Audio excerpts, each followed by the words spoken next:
On peut aller. Merci à M. William, stagiaire ici avec nous.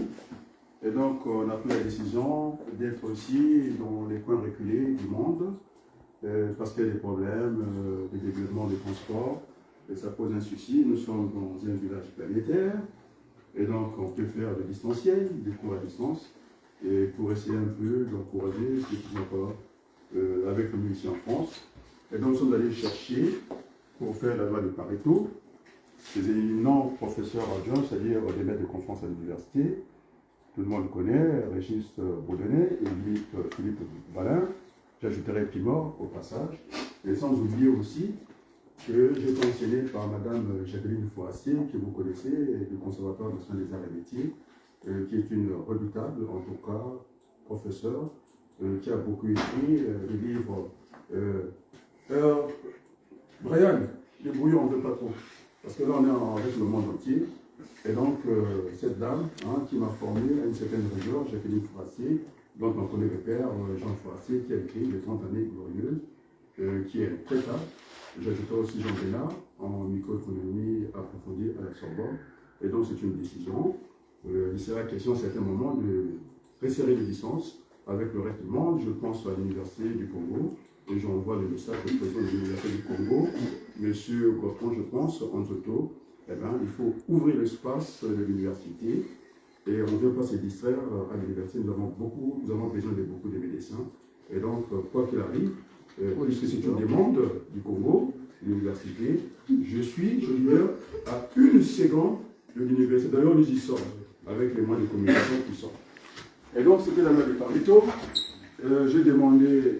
Tu peux dire ton prénom si ça ne te dérange pas. Je m'appelle Aïda. Jean-Paul, Luc, celui qui veut dire son prénom peut toujours dire. Timothée, et puis qui encore? Mamadou. Mounir est là. Brian. Il y avait qui encore? Jean-Paul? Alors, on est parti avec cet exercice des universités. C'est décrété par Régis Baudonnet et Philippe Balin.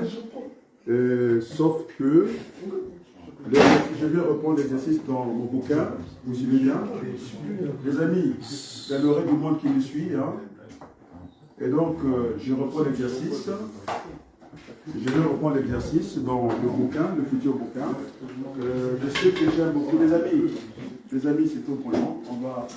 Ça va prendre 5 minutes. C'est un résumé du cours. Et donc, les éminents professeurs d'université du côté des deux filles, ils se sont arrêtés là. Et nous voulons apporter la valeur ajoutée, aller jusqu'au classement, parce que sinon, on s'arrête bêtement à la loi 20-80-80-20, alors que nous devons être dans le dépassement, parce que l'université reste quand même un haut lieu du savoir. Et donc, nous avons ajouté encore une colonne, comme d'habitude. Je demande à Aïda de nous montrer la référence. La référence, c'est ça, les sorties. Et là, on a mis un vide, c'est pour mettre l'ordre de prélèvement. Parce que chaque produit a sa politique. On ne peut pas gérer, les amis, on ne peut pas gérer les congélateurs de la même manière qu'on gère les baguettes. Et donc, il y a la notion des valeurs. Et puis, donc, ça peut immobiliser le capital dans une entreprise.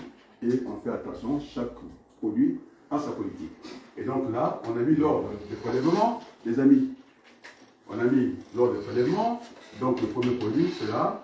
Donc on a fait une réimplantation, parce que la première implantation du magasin, c'était fait par ordre alphabétique. Et quand on a fait l'inventaire, on a regardé le volume de sortie, on s'est rendu compte que le produit leader, c'était finalement le I, et donc il n'était pas à sa place. Et donc en logistique, on dit bien, chaque chose a une place, et chaque chose a sa place. Donc on a fait une permutation, on a réimplanté les produits. Voilà le bon ordre qui est logistique, ça se chiffre comme ça. On est parti là-bas, tu peux toujours titiller les formules, et c'est parce qu'il y a une formule là. Non, alors c'est une valeur. On a fait la valeur de sortie par ordre décroissant. Donc vous avez aussi une touche là-bas, vous pouvez aussi la faire là, ne touche même pas, parce que sinon, voilà, décroissant. Après, on a fait le cumul des valeurs de sortie. On a vu ça plus ça donne ça. Mais nous, on a fait un programme, je pense. Et puis, on a fait un glisser incrémenté. Vous avez le reste. Glisser incrémenté, ça veut dire on peut être sur Excel et puis en train de faire du Word, ça veut dire qu'on a programmé des lignes, l'erreur sont faites par glissement. Donc, ce qu'on appelle dans le langage informatique, glisser commandé, sinon c'est un glisser-coller, et sinon c'est tirer la langue si on veut être familier. Voilà. On a la valeur de sortie ici, vous avez les formules, et là, nous sommes allés très loin, et pour faire ça, au lieu de faire division, voilà, attention, au lieu de faire la division, en division ligne par ligne, ligne par ligne, ligne par ligne, voilà, c'est-à-dire qu'on va prendre ça au dernier chiffre, ça fait quand même, si vous avez quand même 100 lignes à faire, je pense que ça relève d'un labyrinthe, ça deviendra très compliqué pour nous. Et donc on a calé par le dollar, je vais leur montrer. On a verrouillé par le dollar, on a fait du cercle commenté, nous sommes arrivés. Ici, c'est pareil. Et puis là, c'est là où c'est plus solide. L'université de Dauphine, ces bons éminents professeurs sont arrêtés là. Et nous sommes toujours gourmands. Et puis nous voulons rentrer, être au rendez-vous par contre de l'histoire, parce qu'on nous connaît dans d'autres choses, le sport, et puis autre chose. Eh bien, nous sommes là, nous sommes bien présents. On a ajouté du couche ici. Tu peux montrer la formule. Voilà. C'est une programmation assez dure, parce qu'il faut intégrer les dessins industriels. On a mis l'axe comme ça, les X pour des références, l'axe du chiffre d'affaires ici. On a fait le graphique comme ça. On a commencé à lire du côté gauche, vu de gauche, pour voir que quand on est à 80% ici, eh bien, c'est le point C qu'on voit. Et on a changé encore pour aller voir l'axe des abscisses, c'est-à-dire l'axe des X. On a trouvé 80%, quel est le point on voit quand on est en vue des dessous. Je pense que, non, en vue des dessus, je pense qu'on voit d'abord B avant d'avoir C, avant d'avoir, pardon, A de ce côté-là. Et puis le A, on le pose tranquillement. Vous avez la formule qui est là. Voilà notre modeste contribution avec le reste du monde. Nous avons toutes les nationalités, Côte d'Ivoire et la France, tout le monde est à la frontière. Je vous dis un grand merci et bon appétit.